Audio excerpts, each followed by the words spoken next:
Hello, hello. This is Heather Campbell, and welcome to Curveball. Today, I am delighted to be with Kassandra Alvarez. She is a board-certified behavior analyst who used to feel like she was living two lives. On the outside, and I think I think a lot of us can really relate to this. On the outside, she was thriving in her work with autistic children, teaching them strategies to regulate and succeed. But on the inside, she was stuck in toxic relationships, battling addiction, and completely burnt out. And you are so nice. I'm so sorry you were going through all of that. She realized she was teaching skills to others. She wasn't living by herself. That is like, what a moment. The turning point came when she made the hard decision to walk away from unhealthy situations and focus on her own healing. That's right. That personal transformation shifted everything, her perspective, her work, and her purpose. Now Kassandra focuses on guiding parents of autistic children, not just the kids. Her insight: when parents learn to regulate themselves, set boundaries, and create calm, the entire family dynamic improves. Hallelujah. She has since become a best-selling author, congratulations, of a book called Guiding Light. And she's a coach and speaker helping families move from survival mode to connection and peace. Kassandra, welcome to Curveball. Thank you for having me, and thank you for that introduction. Oh my gosh, you are so welcome. Well, I just love your story because it's easy to tell someone what to do, and it's easy to see the path so clearly for someone else at times. But sometimes in our own lives, we don't. And I work with a lot of coaches, and sometimes I'm like, they get stuck and I'm like, oh my gosh, use your own advice, to help you, because you're human too. So just because you teach this doesn't mean you're all of a sudden immune to any issues or struggles or anything like that. So I just want to go back to that moment when you had this, is it a realization? Is it a reckoning? Maybe, is that the better word for this? When you realize hold on a second, I'm telling people one thing, but I'm doing something different in my personal life. Oh my God, just the self-awareness alone of that is so huge.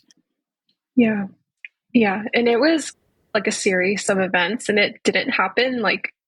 I wish it would have happened one day to the next, don't we all? But it was truly over a year or two even. Oh, yeah. Just constant battling. Right. Well, tell me, I guess the first time, the first battle, right? So it wasn't this epiphany, you climbed a mountain and then you're sitting there in the mountain and God speaks to you and you have all answers, right? So what was what was the first time you realized wait a second, something's just not right?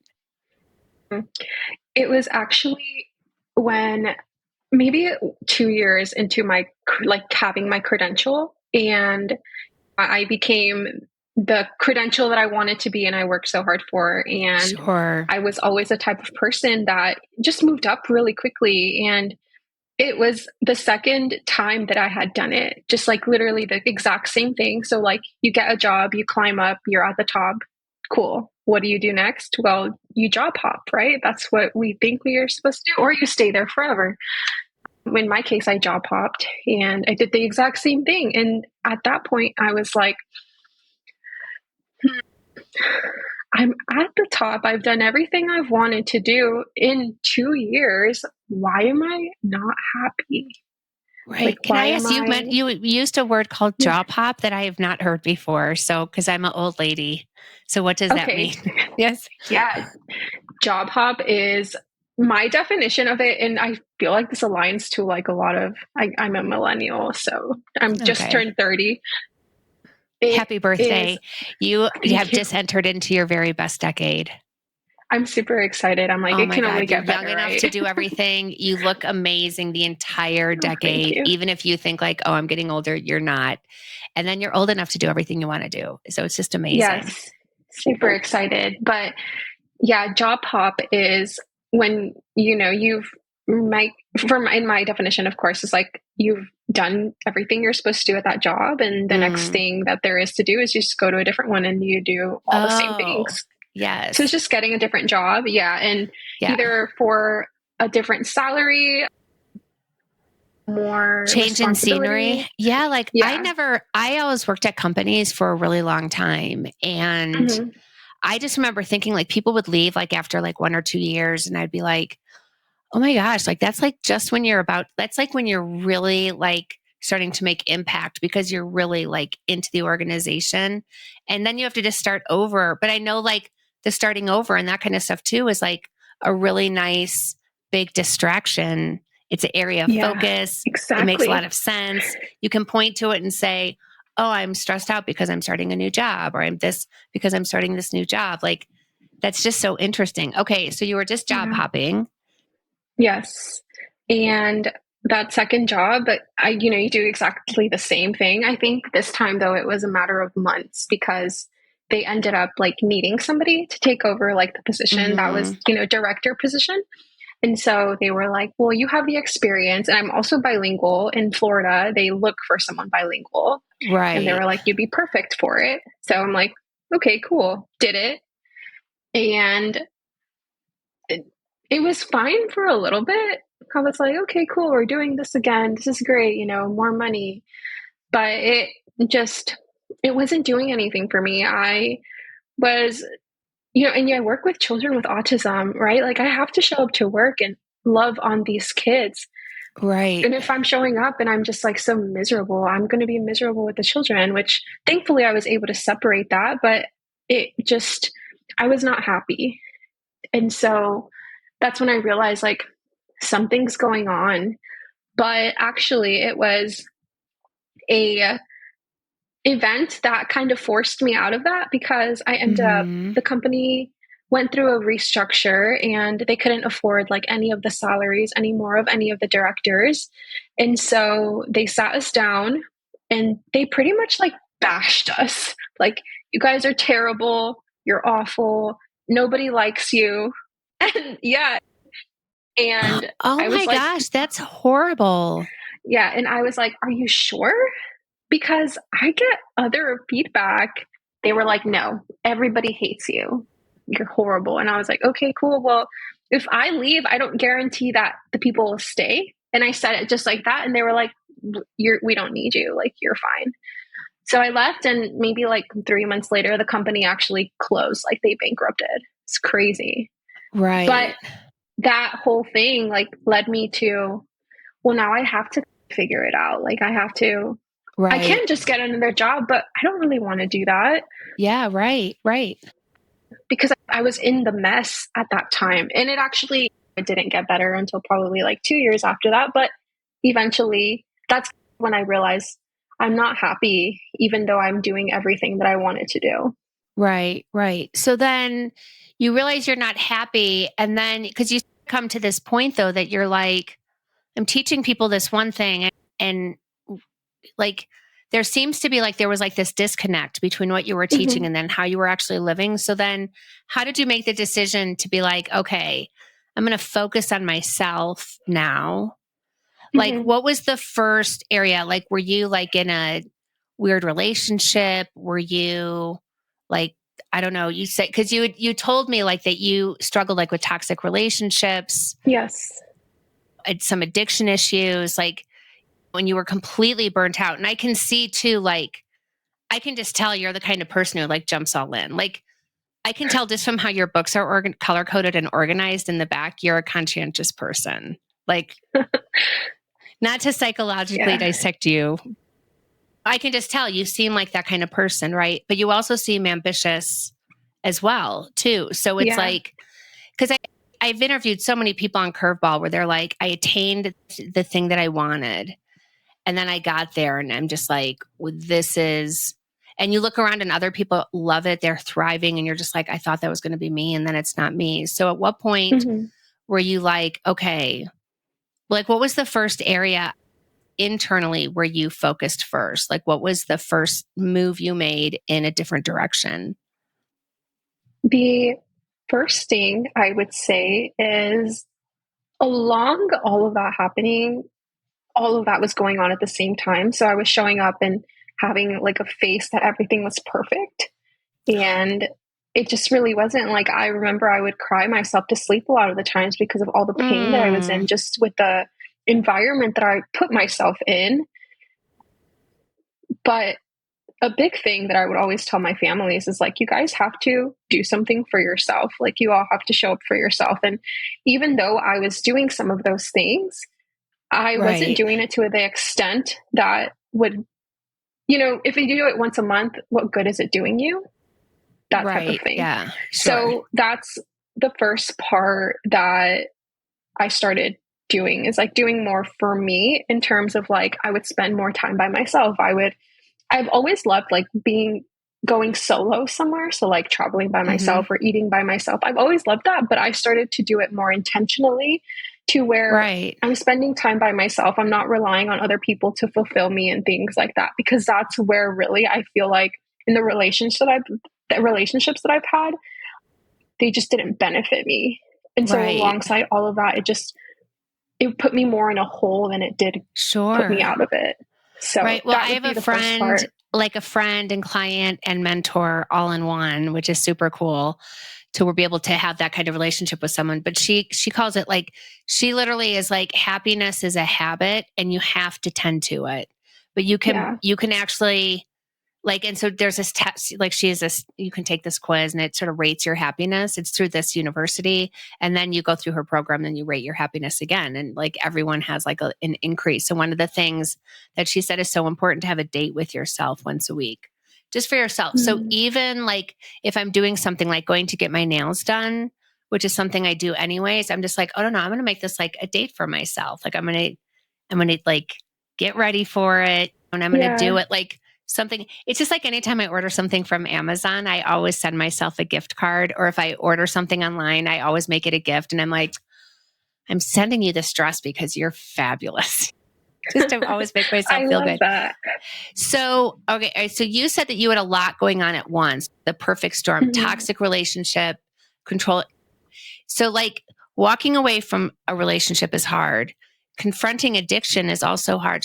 So can you take us to that time when you were like, okay, I got to hit the pause button? And what did that look like to you?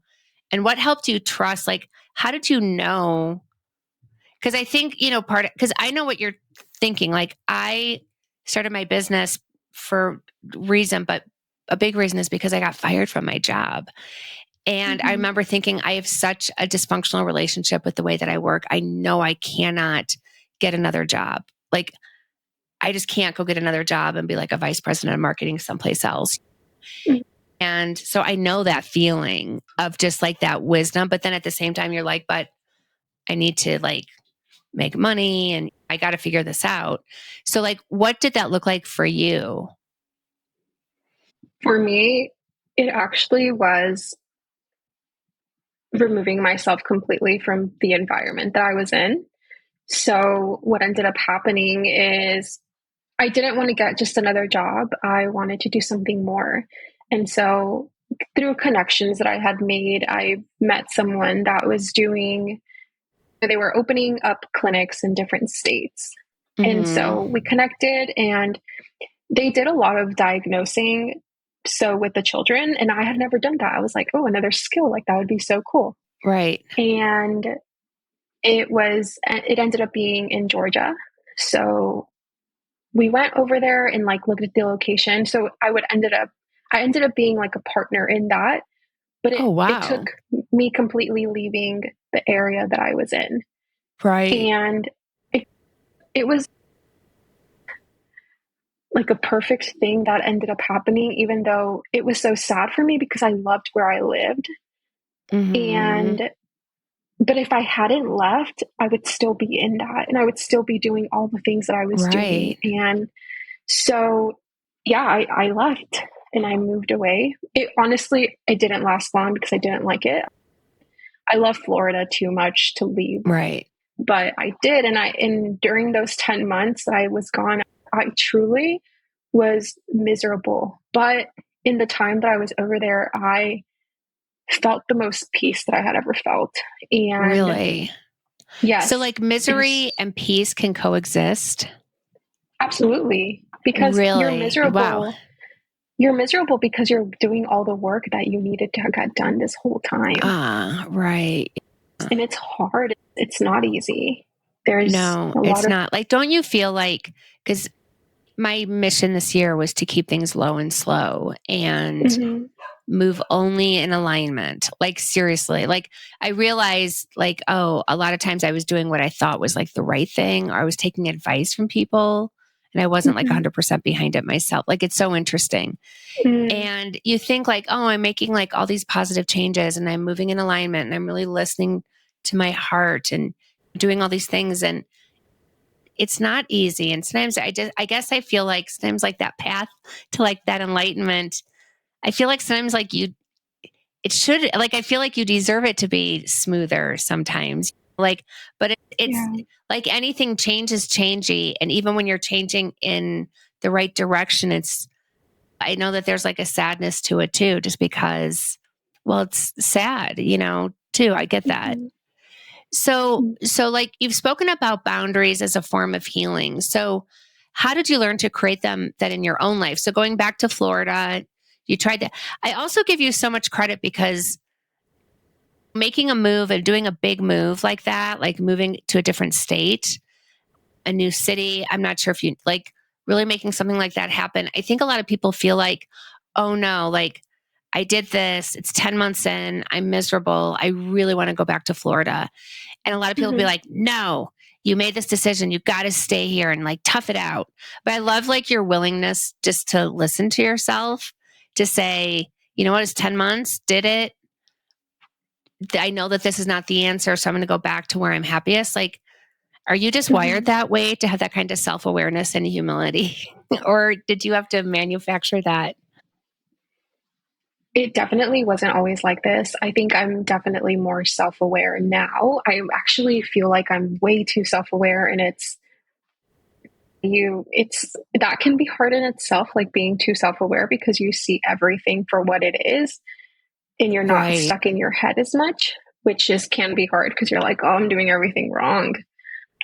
Right. And you make that decision, right, as a human being. But yeah, it was honestly around the same time that all of that was going on. So, like the 2 years that I became what I am and who I am now, because all of the decisions that I had to make, they took a lot of reflection. It Right. was something that I did pretty quickly. Like all of the decisions happened pretty quickly, but Mhm. it did took a lot of reflection Right. before making the Yes. decision. I know that reflection, like when you're like confronting a truth, and it's like you have this realization and it's like so Mm-hmm. truthy and you're just like, oh my God, like this is like the real truth. And one of the things that I think is really interesting is when you get to that, like sometimes like I'll be contemplating something. And oftentimes I think it's like a limiting belief is getting ready to vacate. Like it becomes like very, I don't know. Like sometimes I just think like all of a sudden you become super aware of a limiting belief. Like you can articulate it, you can see it in action. And I think that's literally like it's because it's getting ready, like you're about to release it. And Yeah. so but sometimes like you have to like sit there and you're just like, oh, like, like I know I've done things in the past to like hurt people when I was like, of a different mindset. And I think what's interesting to me is when I'm really in that space of like reflection and just tenderness with myself, like you can hear that truth and be like, ugh, but then also like completely take it too at the same time. Was that your experience? With Are you like with moving to Georgia and deciding to move back? It was a really hard decision that I had to make because, and I did, like, there was a lot of tears that I shed in that time just because I'm like, well, I Right. made a commitment to come here, but I'm not happy. And that was like, well, am I trying to fake that I am, or am I just really not? And when I finally, through all of that reflection, it was like, well, the truth is that I am not happy being Right. here. And that was really sad because it's like you make a commitment to someone and you make a commitment to come here and do what you're supposed to do. But it's like, but I also only get one life. Do I stay here and be unhappy because I made a commitment, or do I follow my happiness and go to where I'm Right. happy? Well, a lot of people would stay stuck and unhappy, Yes. which is Yeah. just like, and like we tell our kids, like we tell people, like, no, don't do that. But then I just know so many people would stay in that situation. So how would you describe yourself? Like if you were going to describe yourself before and after, like was who is Kassandra? And I don't know, like I always think like the closer I get to like I always pray to God. I'm like, God, I don't even want a new and improved version of Heather. I want Heather 1.0, like the original factory model that came in pure creation. So like tell me about your like how you would describe Kassandra previously and how you would describe yourself today. This is such an interesting question, but I love it. So I would say Kassandra, for the person that before she went through all of that, was, I feel like the most appropriate word would be like chaotic and fast. Like just so much chaos in her head, creating chaos and just moving so quickly through life and the world and always feeling like she needed to do something. Versus now, I feel like the most appropriate word would be mellow and self aware because I'm so much more slow in the way that I do things now. And I've always loved, like, for example, like slow mornings, but now I truly cannot do without them. And Right.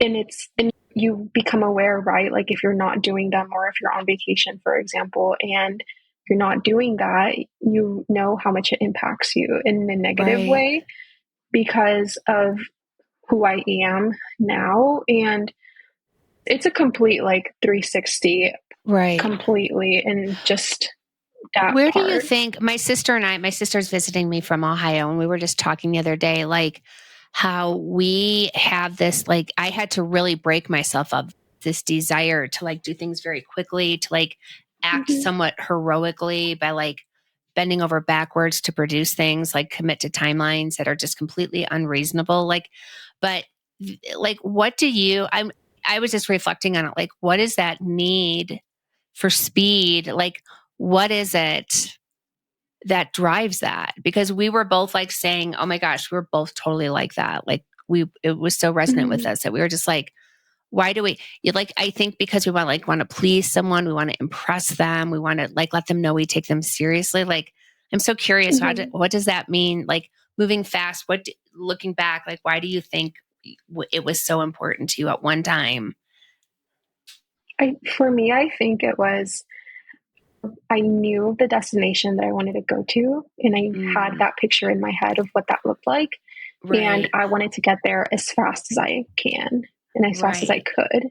And it was only about that, and it was ever only about that. Like I knew how much money I wanted to make by this age. I knew when I wanted to retire. I just wanted to get there quickly. Yeah.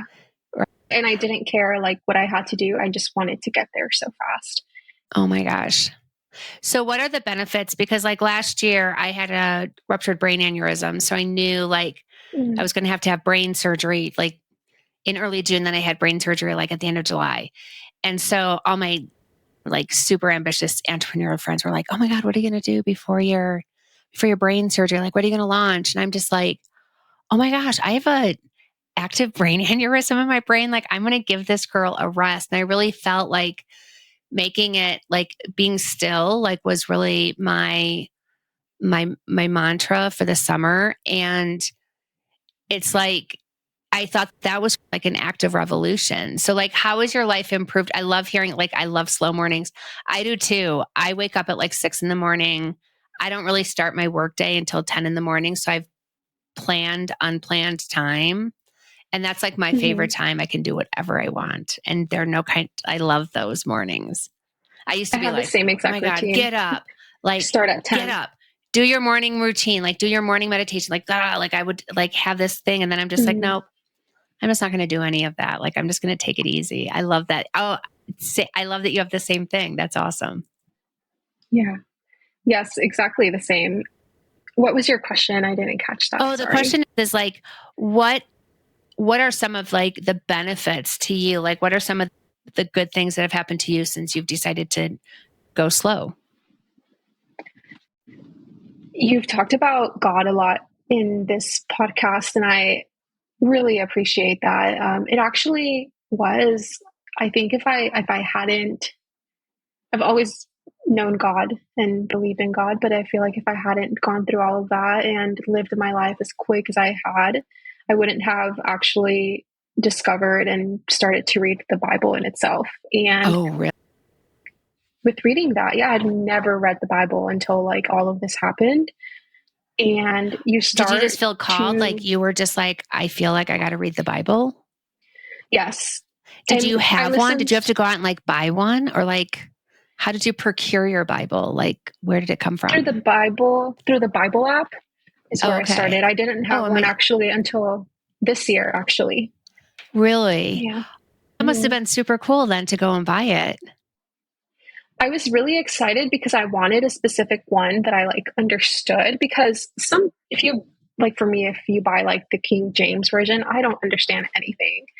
Really? I Which don't know version what do it's you saying. like? Yeah. I have the new King James version. So it just Oh, okay. replaces some of the words in there. It's very similar, but it just makes so much sense to me. Right, right. Yeah. That's super But cool. Oh my God, yeah, amazing.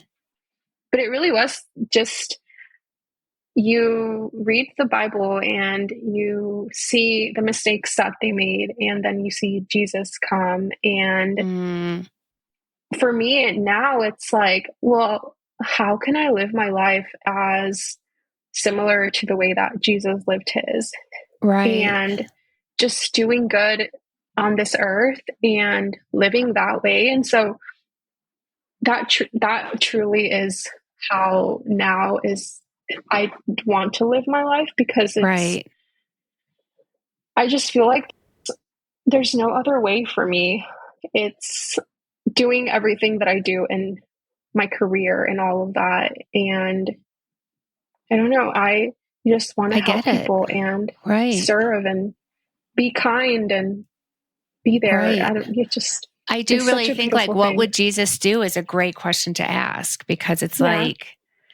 it's like he has infinite compassion. And of course, he wants you to do like, make the right decision for yourself, but he'll also like not get in the way of it. Like, I just think it's such an interesting, I think he is such an interesting person of history Yes. too.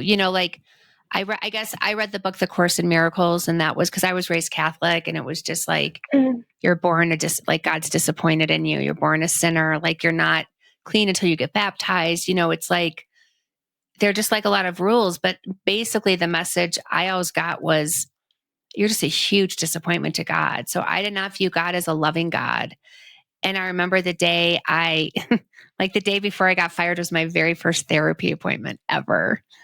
And so I came Wow. in hot and I was like, oh my God, I'm going to get fired tomorrow. And I remember this therapist was like, do you ever pray? And I'm like, no, like how, like what am I like, how do I even like, what are the mechanics? Like, do I do this? Do I kneel at my bed? Like, what do I do? And I'm like, and now I'm supposed to like now because I'm getting fired. Now I'm supposed to start praying to God. Like, don't you think God is like, oh, now you need me? He's like, I think that that's a Yeah. perfect time to start actually. And so I remember just going home and sitting at the edge of my bathtub, which is where I pray in my bathroom. And I was just like, God, it's Heather. How are you? And one of the Mm. things I realized is God doesn't impose, but if you need, it's like, boom, like immediately, like he'll be there for you, which I think is really amazing. Yeah. Yeah. So Discovering and reading the Bible has been so beautiful for that's me. incredible. I don't know. My husband has read it a few times and I'm like, just give me the cliff notes. Is that bad? Maybe this is my sign, like Heather, read the Bible. So one of the things I think is interesting is you're still in the same line of work, but how have you changed the way that you work? So now you really work with parents as setting the regulators, which I think is brilliant because the parents and the energy that the parents give out literally sets the tone for everything else. And I can appreciate where it probably became so obvious, like teaching like a little kid these skills is helpful, but if the parents aren't doing it or there's like stress or whatever in the house, which I would imagine there would be quite a bit with an autistic child, or maybe not. Maybe that's just a hypothesis of someone who doesn't know. So now you're feeling happy and fulfilled. Was it seeing like, oh, I need to be treating the whole family, or what was that shift for you? Mm-hmm. It through all of the self-awareness that I started to see in myself, I started to pinpoint a lot of the things that I believed and I did because of like some things that I lived through when I was younger or how Right. I was raised even. And like you were talking about the Catholic Church, that they tell you this and this, that God's disappointed in you and all this stuff. And that was part of it too, because I also grew up Catholic. And Did you so feel when that way? Like God would, like you were a disappointment to God? I went to Bible study and to Bible school and all that, and I feel like it's blocked from my mind, the Catholic Right. part of my life, because I don't remember anything. Oh, that's I so just interesting. remember going to church and they have the little books that you read. And I remember going to the actual like Sunday schools and all of that. And I Right, remember right. volunteering, but I don't remember any of what was talked about, which is Oh, so that is interesting. so I was actually interesting. Yeah. just talking to my mom about it this past weekend, and she was like, "Really? You don't remember?" She's like, "Well, actually, come to think about it, I don't know what they talk about either." And I'm like, "Okay, mom, this is great." But Right. yeah, I saw it more through the people that went to that church, which is why I distanced Right. myself from it, because Mm-hmm. I just never had a good experience with the people that were there. So, Right. yeah. But my work through all of that, you're helping the child and they're making progress, but they could be making more progress and you don't understand why. And so through all of that self-awareness, you're like, well, what if we did with focused on the parent more? And I was always very Mm. empathetic with the family and I wanted to build a relationship with them because I they're very isolated a lot of the time, especially if they have a higher needs child. Right. They don't have anyone. Some don't even have family. And so the more that I got talking to them, and when I went into like the diagnosing side of things, you start to talk to them and have different conversations. And it's more of like, well, what are you observing? And well, what do you Mm-hmm. do? And you start getting more into like the root of the issue. Because autism is one thing, but behavior is behavioral, and every human can exhibit behavior, right? Like behavior Right. is just us doing things. Like a lot of the times people talk about behavior and they think it's something negative, but it truly is just like the behavior of us talking right now, it's Right. that Right. simple. Yeah. And so I started to pivot the way that I was doing things with my families in terms Mm-hmm. of like, I started building more of a relationship with them. I started getting to know them. I started getting to know the things that they did, and you started to see it a lot more. And you start talking to them about like, well, what was your parents like? And whenever Mm. I Yes. started to ask those different questions that typically we don't ask because we're there for the child, but that's when I realized that we're we're similar. Like Right. if we all have our own things that we went through, and we are now Sure. who we are because of that.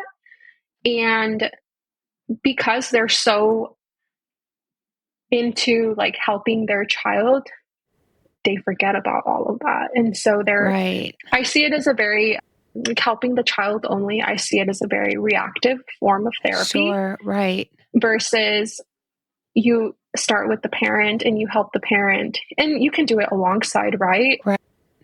Then it's like more proactive, and it's actually getting to the root of the cause of a lot of the behavior that's happening, because Sure. the behavior is happening because of the way that you're responding a lot of the times.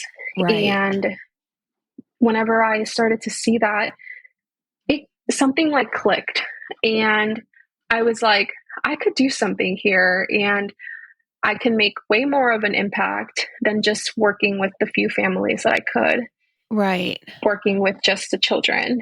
And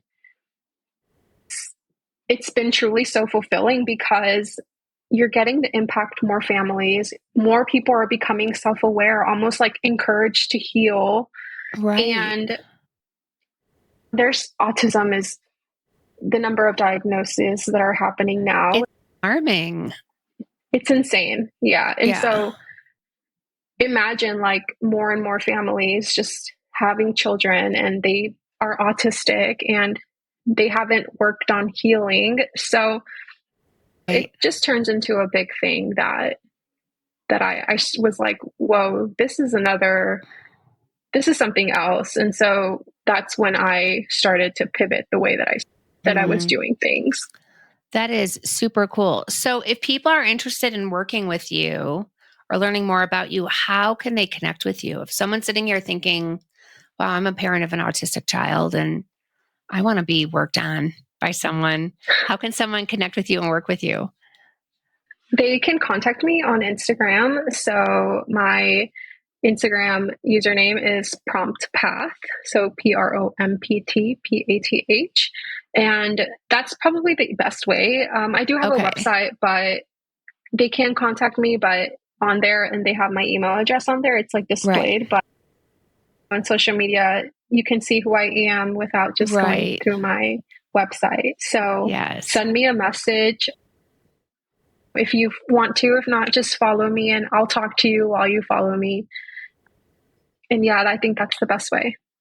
Amazing. Thank you so much. So if someone's sitting here and they're just thinking like, oh, I'm feeling the weight of like a lot of my decisions now and I know I want to make a change. Like, what is one small thing they can do today to start moving in this right direction?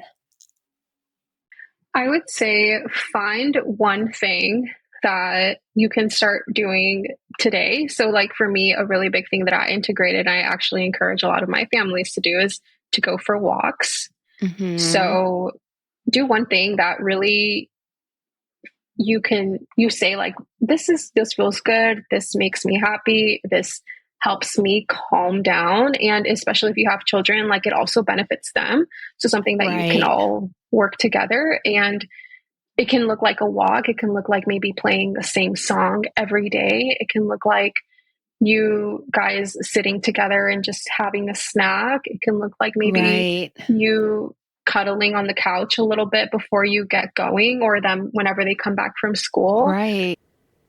Something like that helps you regulate. And if you have children, it helps them regulate as well.